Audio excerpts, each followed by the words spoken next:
Kashnong Umjong kabadon hakaput jong kajala Meghalaya bad Assam haga khat pratrik ujamang arajar ar phundriu kalayo banpli paiba ya ka additional classroom jong ka St Thomas RCLP Umjong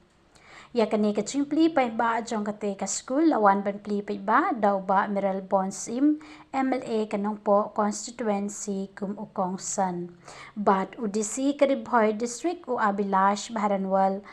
kum usumbut kongsan haringkat kachinga don lang urang ba shnong uba arul u headmaster jong ka school uba Anthony Makri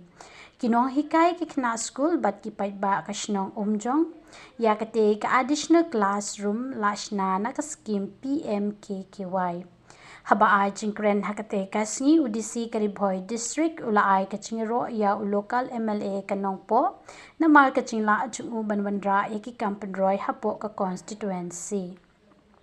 nakaliang ukong san hakate ka sngi ula ay ka chingro ya ka shnong umjong hapo ka chingalam jong urang ba shnong bakilala banti jingkhang punsin ya ka jingkhang u MLA bat ka jingkhia urang ba shnong banpen urdong ya ka ne ka skim bat ka jingtre ya ka ne ka skim kalong 6%.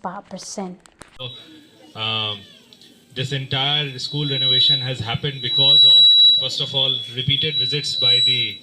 headman. I still remember that the first time he had visited, although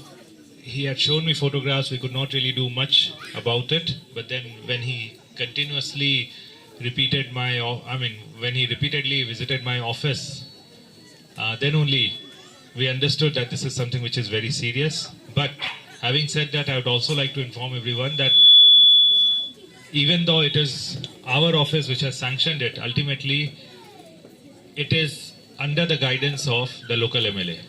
Why? Because PMKKY, which is Pradhan Mantri Khanij Kshetra Kalyan Yojana, in its statutory body has all the MLAs, local representatives of the area. So when the school proposal was discussed, I had a word with him, and as usual he has been very supportive of the any development which is related to especially education and health. School Umjong ya kabab hila la ban pendep ban trihok ya kani kajingerap kabala ai shafi ban snai kini ke additional classroom lengba jong ke scheme PMKKY kaba lapan mang kerpang na kamta ka snong ka jumpi hadin belayo iki list beper ki bela submit na kaliang jong ki snong ki school